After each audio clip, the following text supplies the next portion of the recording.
الحمد لله الحمد لأهله والصلاة لأهلها أما بعد فأعوذ بالله من الشيطان الرجيم بسم الله الرحمن الرحيم ما لهذا الكتاب لا يغادر صغيرة ولا كبيرة إلا أحصاها أو كما قال عليه الصلاة والسلام সমস্ত নবীদের উম্মত হাসরের ময়দানে তারা একসাথে যখন হবে সকলেই এরকম একটা পেরেশান অবস্থায় থাকবে, থরথর করে কাঁপতে থাকবে। আল্লাহর হাবিব সাল্লাল্লাহু আলাইহি ওয়াসাল্লাম বলেন, যখন উম্মতগুলো এরকমভাবে বড় পেরেশান অবস্থায় থাকবে, থরথর করে কাঁপতে থাকবে, আল্লাহ রব্বুল আলামিন সমস্ত উম্মতের সামনে তার সারা জিন্দেগীর ৯৯টা খাতা খুলে দিবেন। আল্লাহ রব্বুল আলামিন ওই খাতাগুলো যখন সামনে দিবেন, দেওয়ার পর আল্লাহ রব্বুল আলামিন বলবেন, ফায়ানশুরু আলাইহি তিসআতাও ওয়া তিসঈনা নাজা। আল্লাহ রব্বুল আলামিন যখন ওই সমস্ত উম্মতগুলোর সামনে ওই ৯৯টা খাতা যখন সামনে দিবে, আপনার সামনেও যখন ওই খাতাগুলো দেওয়া হবে, আমার সামনেও যখন এই খাতাগুলো দেওয়া হবে, যখন ওই সমস্ত খাতাগুলো উম্মতের সামনে দেওয়া হবে, আল্লাহ রব্বুল আলামিন বলেন ওই বান্দাগুলো, আল্লাহর হাবিব বলেন ওই বান্দাগুলো তার খাতাগুলো পাওয়ার পর সে নিজে নিজেই বলতে থাকবে, মালি হাদাল কিতাব মালি হাদাল কিতাবি লা ইউগাদিরু সগীরাতাও ওয়ালা কাবীরাতান ইল্লা আহসাহা। আল্লাহর হাবিব বলেন ওই সমস্ত বান্দাগুলো যখন এই খাতাগুলো সামনে পেয়ে যাবে, আল্লাহর হাবিব বলেন বান্দাগুলো সকলেই দেখে বলবে, এটা কেমন কিতাব, যেই কিতাবের মধ্যে আল্লাহ তাআলা ছোট থেকে ছোট এবং বড় থেকে বড় সবগুলো গুনাহ আল্লাহ তাআলা লিপিবদ্ধ করে দিয়েছেন।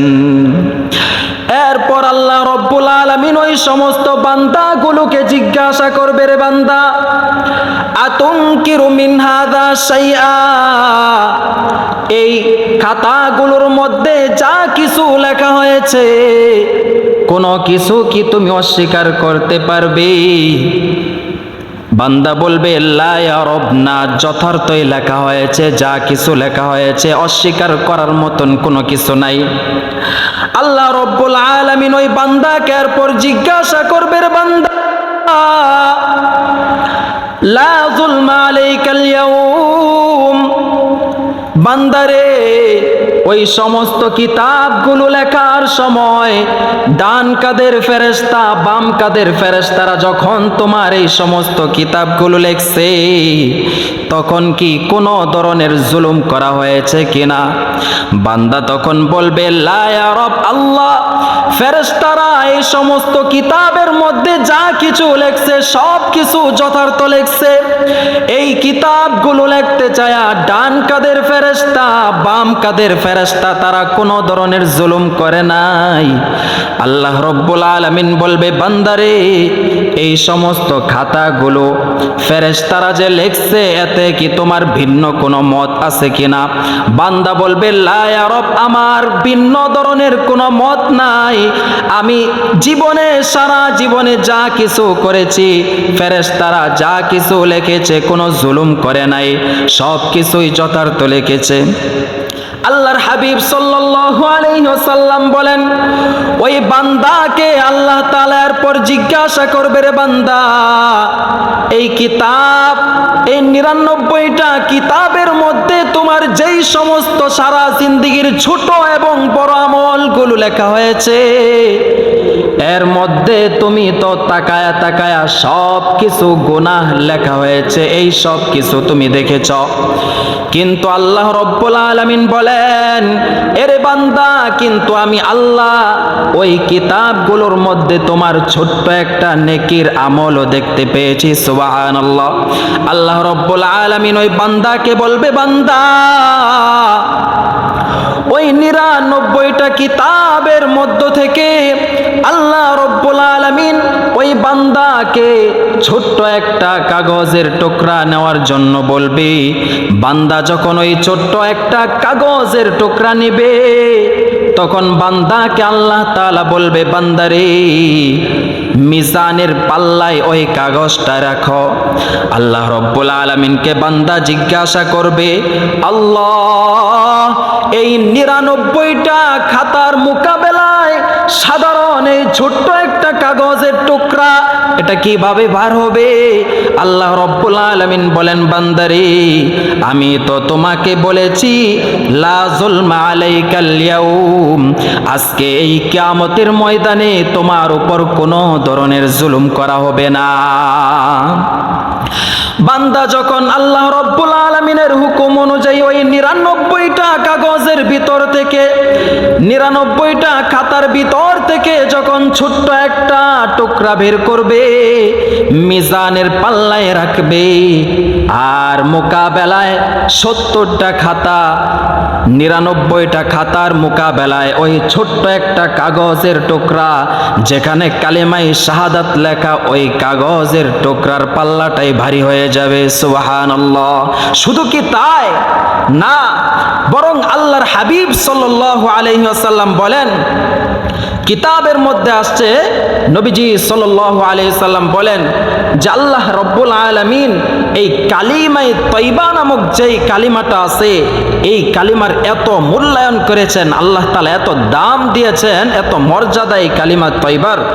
নবীজি সাল্লাল্লাহু আলাইহি সাল্লাম বলেন যে 7 আসমান 7 জমিন মিজানের এক পাল্লায় যদি রাখা হয়, অপর পাল্লায় যদি এই কালিমায়ে তয়্যিবাটা রাখা হয়, 7 তবক জমিন আসমানের মোকাবেলায় এই কালিমায়ে তয়্যিবার পাল্লাটা ভারী হয়ে যাবে। সুবহানাল্লাহি ওয়া বিহামদিহি।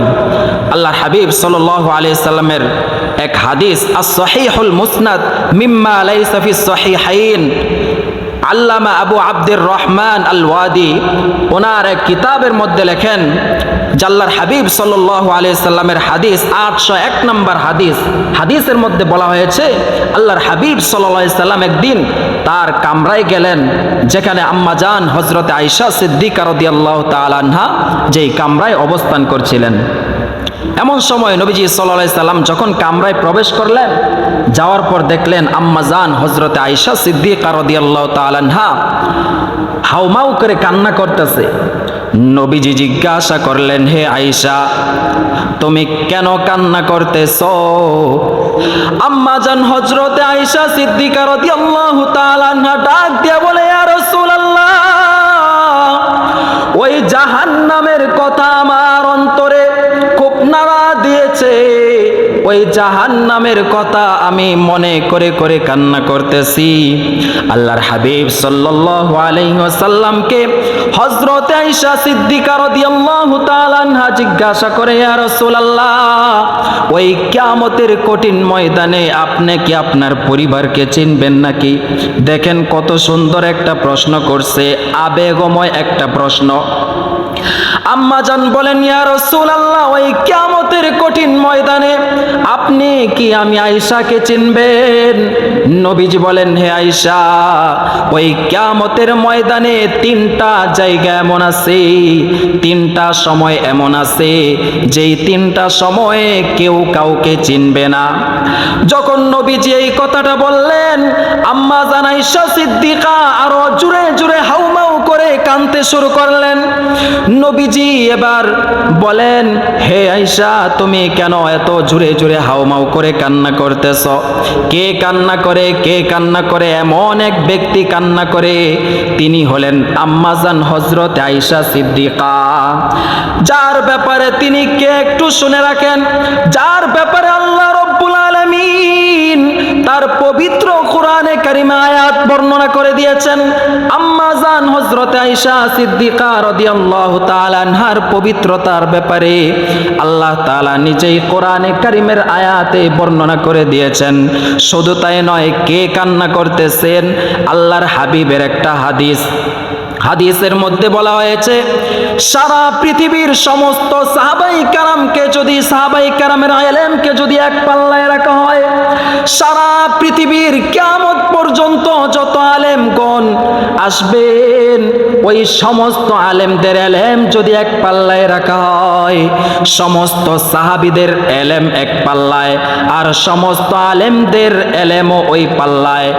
আর বিপরীতে যদি আম্মা জান হযরত আয়েশা সিদ্দিকার ইলম যদি এক পাল্লায় রাখা হয়, সমস্ত সাহাবাদের ইলম, সমস্ত আলেমদের ইলমের মোকাবেলায় ওই আম্মা জানের পাল্লাটা সবচেয়ে বেশি ভারী হয়ে যাবে। এমন এক ব্যক্তি কান্না করতেছেন। আল্লাহর হাবিব সাল্লাল্লাহু আলাইহি সাল্লামকে বলেন, ইয়া রাসূলুল্লাহ, ওই কিয়ামতের কঠিন ময়দানে আপনি কি আমাদেরকে চিনবেন? আপনার পরিবারকে কি আপনি চিনবেন? আপনি কি আমি আয়েশাকে চিনবেন? কত আবেগময় এক প্রশ্ন। আল্লাহর হাবিব সাল্লাল্লাহু আলাইহি ওয়াসাল্লাম বলেন, আয়েশা রে, ও আয়েশা,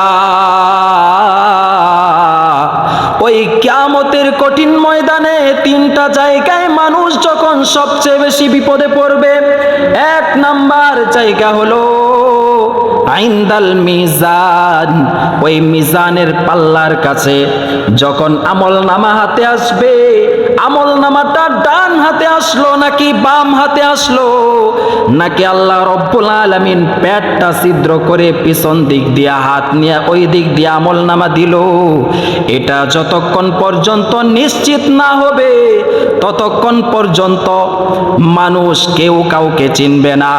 মা তার সন্তানকে চিনবে না, সন্তান তার বাবাকে চিনবে না, বাবা তার সন্তানকে চিনবে না, আপন ভাই তার ভাইকে চিনবে না, বোন তার ভাইকে চিনবে না, আমি আপনাদেরকে চিনব না, আপনারা এখানে যারা আছেন কেউ আমাকে চিনবেন না। এমন এক মুহূর্তে আল্লাহর হাবিব বলেন, ওই সময় মানুষ কেউ কাউকে চিনবে না যতক্ষণ পর্যন্ত আমলনামাটা হাতে না আসবে। এরপর দুই নাম্বার যেই জায়গার কথা আল্লাহর হাবিব বললেন, আইন্দাল কিতাব, ওই কিতাব আমলনামাটা যখন মানুষের হাতে আসবে, আসার আগ পর্যন্ত, অর্থাৎ মানুষের কাছে যখন আল্লাহ তাআলা তার সারা জিন্দেগীর যা কিছু করেছে, যেই কিতাব লিপিবদ্ধ করেছেন, সেটা মানুষের হাতে আসার আগ পর্যন্ত সকলেই পেরেশান থাকবে, কেউ কাউকে চিনবে না। ওই সময়ও কেউ কাউকে চিনবে না, কেউ কারোর পরিচয় দিবে না। তিন নাম্বার যেই জায়গাটা হলো, ওই পুল সিরাতের পুল যখন পাড়ি দেওয়া হবে, এমন সময় মানুষ পরিপূর্ণভাবে যতক্ষণ পর্যন্ত নিশ্চিত না হবে, ওই পুল সিরাতের পুলটা যতক্ষণ পর্যন্ত পরিপূর্ণভাবে সুন্দরভাবে পাড়ি দিতে পারবে কিনা, এটা যতক্ষণ পর্যন্ত নিশ্চিত না হবে ততক্ষণ পর্যন্ত কেউ কাউকে চিনবে না, কেউ কারোর পরিচয় দিতে চাইবে না। এখানে যারা আছেন একটু চিন্তা করে দেখেন, এই তিনটা জায়গায় যখন আপনি আমি সম্মুখীন হব তখন কি অবস্থা হবে। আম্মা জান হযরত আয়েশা সিদ্দিকা রাদিয়াল্লাহু তাআলা আনহা যখন প্রশ্ন করলেন, সাথে সাথে আল্লাহর হাবিব বর্ণনা করলেন, প্রথম যেই ঘাটিটা সেটি হলো মিজানের পাল্লা। ওই মিজানের পাল্লাটা যেই জায়গায় স্থাপন করা হবে, ওই মিজানের পাল্লাটার ভয়াবহতা কতটুকু হবে, আল্লাহর হাবিব সাল্লাল্লাহু আলাইহি ওয়াসাল্লাম বলেন, ফেরেশতারা যখন ওই মিজানের পাল্লাটা হাসরের ময়দানে রাখবেন, যেই জায়গাটার মধ্যে রাখা হবে, ওই জায়গাটার এমন এক ভয়াবহতা অবস্থা হবে, নবীজি বলেন যে ফেরেশতারা আল্লাহ তাআলাকে প্রশ্ন করবে, আল্লাহ, তুমি এত বড় মিজান এখানে কায়েম করেছ, এই মিজানের পাল্লার উপর তুমি কাদেরকে মাপ দিবা? তখন আল্লাহ তাআলা বলবেন যে আমার সৃষ্টি জগতের মধ্যে যা কিছু আছে, আমার যাকে মন চায় আমি তাকেই এই মিজানের পাল্লায় উঠাবো। তখন ফেরেশতারা বললেন সুবহানাল্লাহ, আল্লাহ অতীতেও আপনার পবিত্রতা বর্ণনা করেছি, আমরা এখনো আপনার পবিত্রতা বর্ণনা করতেছি, ভবিষ্যতেও আপনার কিয়ামতের আগ পর্যন্ত আপনার পবিত্রতা বর্ণনা করব, কিন্তু মেহেরবানি করে আমাদের কাউকে আপনি এই মিজানের পাল্লায় ওঠায়েন না। এত ভয়ানক এক অবস্থা হবে ওই মিজানের পাল্লার কাছে। আল্লাহর হাবিব সাল্লাল্লাহু আলাইহি ওয়াসাল্লাম বলেন, ওই মিজানের পাল্লাটা যখন কায়েম করা হবে, কোন কোন জিনিসকে ওই মিজানের পাল্লায় ওঠানো হবে? নবীজি বলেন তিনটা জিনিসকে ওই মিজানের পাল্লায় মাপ দেওয়া হবে। কয়টা জিনিস? তিনটা জিনিসকে। এক নাম্বার হলো মানুষকে, গোটা পরিপূর্ণ একজন মানুষকে ওই মিজানের পাল্লায় ওঠানো হবে।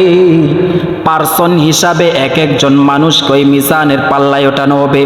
বলতে পারেন হুজুর, তাহলে মিজানের পাল্লায় তো আমরা সারা জীবন শুনে আসছি আমল মাপা হবে, আপনি তো দেখি বলতেছেন মানুষকে মাপা হবে, আর দলিল কি? হাদিসের মধ্যে আল্লাহর হাবিব সাল্লাল্লাহু আলাইহি ওয়াসাল্লাম বলেন, হযরত আব্দুল্লাহ ইবনে মাসউদ রাদিয়াল্লাহু তাআলা আনহুকে আল্লাহর হাবিব সাল্লাল্লাহু আলাইহি সাল্লাম একদিন বললেন যে তুমি গাছে ওঠো। আর উনি এমন এক সাহাবী ছিলেন, একেবারে জীর্ণ শীর্ণ, হ্যাংলা পাতলা, খাটো, এরকম একজন সাহাবী ছিলেন। অর্থাৎ বর্তমান যুগে ধরেন আরবের কোন লম্বা বা উঁচা লম্বা একজন ব্যক্তি যদি সে সুন্দরভাবে আরাম করে বসে, তার মাথাটা কতটুকু উঁচা হবে? হ্যাঁ, এতটুকু উচ্চতা ছিল হযরত আব্দুল্লাহ ইবনে মাসউদ রাদিয়াল্লাহু তাআলা আনহুর। তো নবীজি একদিন বললেন যে আব্দুল্লাহ তুমি গাছে ওঠো, সাহাবায়ে কেরাম আশেপাশে বসা। তখন সাহাবায়ে কেরাম তারা তাকায় দেখলেন যে আব্দুল্লাহ ইবনে মাসউদ রাদিয়াল্লাহু তাআলা আনহু গাছে উঠতেছে, দেখে হেসে দিলেন। নবী জিজ্ঞাসা করলেন কি ব্যাপার, তোমরা তার দিকে তাকায় কেন হাইসা দিলা? সাহাবায়ে কেরাম বললেন ইয়া রাসূলুল্লাহ, তার যে চিকন চিকন পা গুলো এগুলো আমরা দেখে ফেলছি, এগুলো দেখে আমরা হাইসা দিছি। আল্লাহর হাবিব সাল্লাল্লাহু আলাইহি ওয়াসাল্লাম বলেন, আব্দুল্লাহ ইবনে মাসউদ রাদিয়াল্লাহু তাআলা আনহুর এই সাধারণ পা দেখে, তার জীর্ণ শীর্ণ অবস্থা দেখে তোমরা আজকে এসে দাও, কিন্তু এই মাসউদের কতটুকু মূল্য আল্লাহ তাআলার কাছে ওই কিয়ামতের ময়দানে হবে জানো? আল্লাহর হাবিব বলেন, বান্দারে ওই মিজানের পাল্লার মধ্যে যখন সারা উহুদ পাহাড়টা যখন মিজানের এক পাল্লায় রাখা হবে, হযরতে আব্দুল্লাহ ইবনে মাসউদকে যদি অপর পাল্লায় রাখা হয়, নবীজি বলেন আমার এই মাসউদের পাল্লাটাই সবচেয়ে বেশি ভারী হয়ে যাবে। এর দ্বারা আমরা বুঝতে পারলাম যে মানুষকেও মিজানের পাল্লায় ওঠানো হবে। দুই নাম্বার বলেছিলাম যে মানুষের, প্রত্যেকটা মানুষের আমল নামা মাপ দেওয়া হবে। আচ্ছা বলেন তো দেখি, আমরা যে নামাজ পড়ি, নামাজের সওয়াব কিন্তু আমরা কখনো দেখি নাই। আমরা একবার সুবহানাল্লাহ বলে এই সুবহানাল্লাহর সওয়াবও কিন্তু জীবনে কোনোদিন আমরা দেখি নাই। যত ইবাদত বন্দিগি আমরা করতেছি, সব ইবাদত আমরা শুধু করতেছি, কিন্তু কোনোদিন একটা নেকি আমরা কিন্তু দেখি নাই। কিন্তু আল্লাহর হাবিব সাল্লাল্লাহু আলাইহি সাল্লাম বলেন যে একজন মানুষকে যখন কবরের মধ্যে রাখা হয়, তার আপনজন যখন কবরের সব কার্যক্রম শেষ করার পর যখন চলে আসে, তখন ওই মৃত ব্যক্তি সে বুঝতে পারে ওই জুতা স্যান্ডেলের টপ টপ আওয়াজগুলো তার কানে আসতে থাকে। আল্লাহর হাবিব সাল্লাল্লাহু আলাইহি ওয়াসাল্লাম বলেন, ওই বান্দাকে যখন কবরে রেখে মানুষগুলো যখন চলে আসে, চলে আসার পর ওই মানুষটার, সে যদি সারা জীবন নামাজ পড়ে থাকে, তাহলে ওই নামাজটা, সারা জীবনের নামাজটা একটা আকৃতি ধারণ করবে, তার মাথার কাছে এসে বসে থাকবে। সে যদি হজ করে থাকে, যাকাত দিয়ে তাকে যাকাত আদায় করে থাকে, ওই যাকাতের একটা আকৃতি ধারণ করবে, ওই আকৃতি তার ডান পাশে অবস্থান করবে। ওই বান্দার যদি রোজা রেখে থাকে, ওই বান্দা যদি বাইতুল্লাহর জিয়ারত হজ করে থাকে, ওই বান্দার ওই আমল নামাটা একটা রূপ ধারণ করবে, একটা আকৃতি ধারণ করবে। একটা আকৃতি ধারণ করার পর সেটা তার বাম পাশে অবস্থান করবে। আর সে যাকাত, সে সদকা ইত্যাদি আরো দুনিয়ায় থাকাকালীন যত ভালো ভালো কাজ করছে সব কিছু তার একটা আকৃতি ধারণ করবে, এটা তার পায়ের কাছে থাকবে। বান্দাকে রাখার পর যখন আসমান থেকে ফেরেশতারা আসবে তাকে সওয়াল করার জন্য, কবরে 3টা প্রশ্ন যখন তাকে করার জন্য আসবে, ওই ফেরেশতারা যখন তার মাথার কাছ দিয়ে ঢুকতে চাইবে, ওই সালাত নামক যেই আকৃতি, ওই আকৃতি তাদেরকে বাধা দিবে, এখান দিয়ে ঢোকার কোনো সুযোগ নাই। ওই ফেরেশতাগুলো যখন ডান দিক দিয়ে প্রবেশ করতে চাইবে, ওই ডান দিকের তার যে আমলের আকৃতি তারা বাধা দিবে। যখন এরকম ভাবে বাম দিক দিয়ে প্রবেশ করতে চাইবে, ওই বাম দিকের আমল নামার যে আকৃতি তারা বাধা দিবে। পায়ের কাছ দিয়ে যখন প্রবেশ করতে চাইবে, ওইখানের আমল নামার যে আকৃতি তারা বাধা দিবে। এক পর্যায়ে ফেরেশতারা ওই বান্দাকে স্পর্শ করতে পারবে না, বান্দা যদি মুমিন বান্দা হয়। সুবহানাল্লাহ।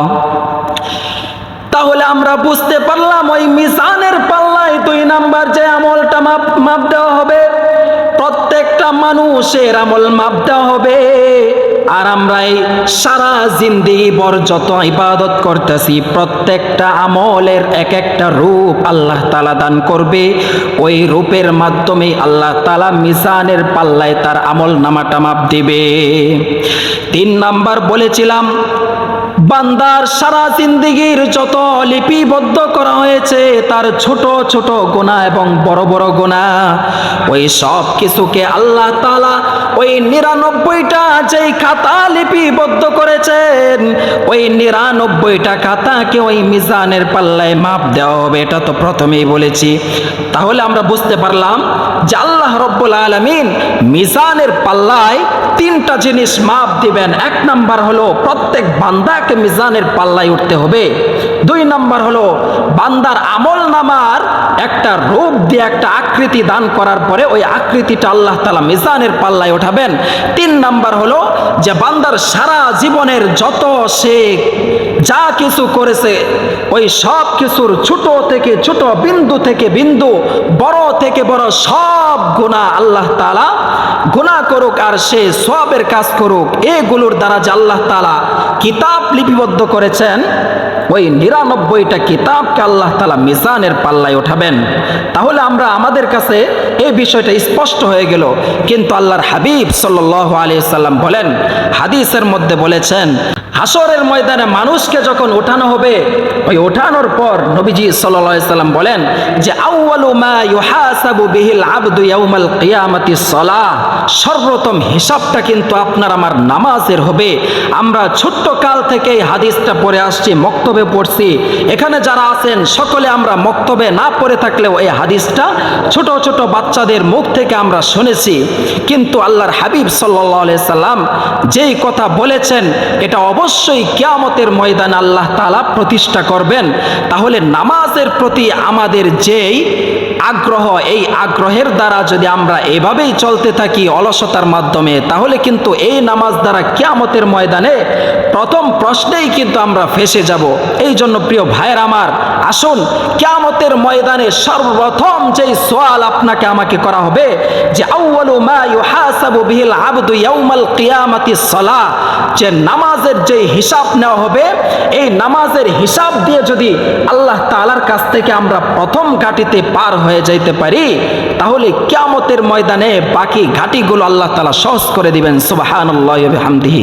মুহতারাম হাজিরিন, বলেছিলাম যে মৃত্যুর কথা, মানুষ যখন মারা যায়, মানুষের মৃত্যুর সময় যখন চলে আসে, কেউ তো বলতে পারে না যে কার মৃত্যু কখন চলে আসবে। হ্যাঁ, দুনিয়ায় থাকাকালীন মানুষ কত কাজ বাজ করতেছে, কিন্তু একটা ড্রাইভার সেও কিন্তু জানে না যে তার মৃত্যু কখন চলে আসবে। ঠিক তেমনি ভাবে ঢাকা শহরের এক ড্রাইভার, বলাকা গাড়ির এক ড্রাইভার, তার এক মৃত্যুর ঘটনা আপনাদের সামনে বর্ণনা করি। ছোট্ট মাত্র 3 মিনিটে বর্ণনা করবো ইনশাল্লাহ।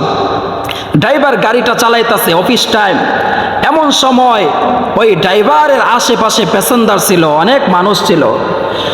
কিন্তু এমন একটা সময় অফিস টাইম, তখন কিন্তু ড্রাইভার যদি গাড়ি বারবার থামায়, স্বাভাবিক গাড়ির ভিতরে যেই যাত্রীগুলো আছে তারা কিন্তু একটু রাগ হয়ে যাবে, এটাই স্বাভাবিক। কিন্তু ওই দিন যাত্রীরা তাকায় দেখে ওই ড্রাইভারের সামনে কেউ কোনো সিগন্যাল দেয় না, কিন্তু ড্রাইভার তবুও কেন যেন ওই গাড়িটা আস্তে আস্তে থামাইতেছে। এমন সময় যখন পিছন থেকে যাত্রীরা চিল্লাইন দিয়ে উঠল, কিন্তু ওই ড্রাইভার তার গাড়িটা তবুও থামাইতে আছে। এক পর্যায়ে যখন থামাইছে, এর আগ মুহূর্তে ড্রাইভার যাত্রীদেরকে চিল্লায় বলতেছে, আমি ওই যে তাকায় দেখতেছি এক ব্যক্তিকে যেন দাঁড়ায় আমাকে সিগন্যাল দেয়। হে ড্রাইভার, তোর তো আর সামনে যাওয়ার সুযোগ নাই, এখানেই তোকে গাড়িটা থামাইতে হবে। কিন্তু হেল্পারকে ডাক দিয়া বলে, তুই কি দেখোস না ওই যে দেখকে যেন আমাকে গাড়িটা থামাইতে বলতেছে? কিন্তু আশেপাশের কোনো লোকজন দেখে না, কোনো যাত্রী ওই কোনো মানুষ দেখা যায় না, কিন্তু ড্রাইভার সে তো চিল্লায় বলতেছে এই যে তাকায় দেখকে যেন আমাকে থামাইতে বলতেছে। এক পর্যায়ে ড্রাইভার যখন তার গাড়িটা থামায় দেয়, এমন সময় ওই হেল্পারকে ডাক দিয়ে বলে, ওই যে দেখ কে যেন আমার গাড়িতে উঠতেছে, সাদা পোশাক পরিহিত কে যেন আমার গাড়িতে উঠতেছে, আমার তো বড় ভয় হইতেছে। এমন করতে করতে যখন কিছুক্ষণের মধ্যে হঠাৎ তাকায় দেখে ড্রাইভার সে তার স্টারিং এর মধ্যে তার মাথাটা নয় দিছে গাড়িটা বন্ধ করে।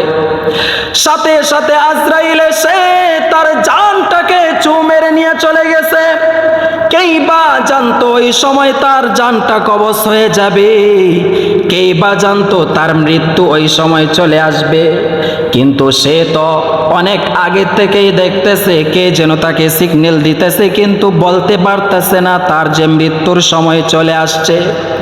এরে ভাই, যখন আপনার আমার মৃত্যু আসবে, এখন যদি আপনি আমি মারা যাই, একটু চিন্তা করে দেখেন, কেউ বা আপনার আমার জন্য চলে যাবে বাঁশ কাটার জন্য, কেউ বা চলে যাবে গরম পানি করার জন্যে, কেউ বা চলে যাবে ফোনে আত্মীয় স্বজনদেরকে খবর দেওয়ার জন্য। এরে বান্দা, কেউ বা তোমার আমার জন্য গোসল করার জন্য কাপড়টা লাগানো হবে উঠানের এক পাশে, কেউ বা তোমার আমার জন্য গোসল করাবে, তোমার আমার ডান পাশে পানি ডাইলা দেয়, কেউ বা তোমার আমার বাম পাশে পানি ডাইলা দিবে। এরে বান্দা, শুধু তাই নয়, কেউ বা তোমার আমার জন্য কবরটা খনন করতে যাবে। মসজিদের মাইক দিয়ে এলান করবে একটি শোক সংবাদ, অমুক বাড়ি নিবাসী। এরে বান্দা, কেই বা জানতো হঠাৎ করে তোমার আমার যদি মৃত্যু হয়ে যায়, একটা অক্ত যাইতে না যাইতে তোমার আমার জন্য কাফনের কাপড় সহ মসজিদের খাটিয়া সহ সব কিছু হাজির হয়ে যাবে। এরে বান্দা, এখনো সময় আছে।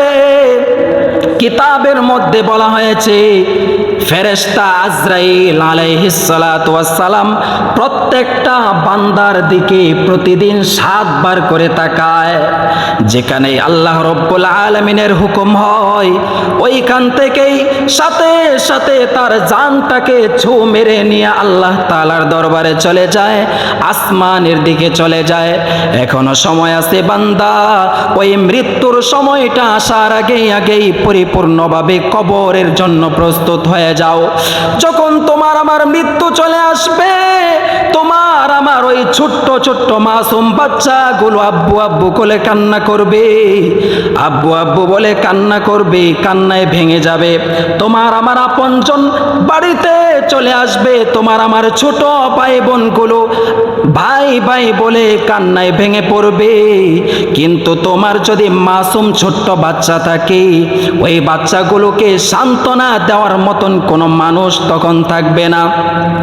সে হয়তো বা অবুঝ মানুষ, মানুষের দেখা দেখি তাৎক্ষণিক হয়তো বা একটু কান্না করবে, কিন্তু সারাটা জিন্দিগি ভর যখন সে আস্তে আস্তে বড় হবে, সে তার যখন ওই মা বাবার কথা মনে পড়বে, চিল্লায়া চিল্লায়া একা একা বিছানায় ঘরে বসে বসে যখন তার আবেগ থেকে কান্নাগুলো করবে, ওই সময় ওই কান্নাগুলো দেখার মতন কোনো মানুষ খুঁজে পাওয়া যাবে না।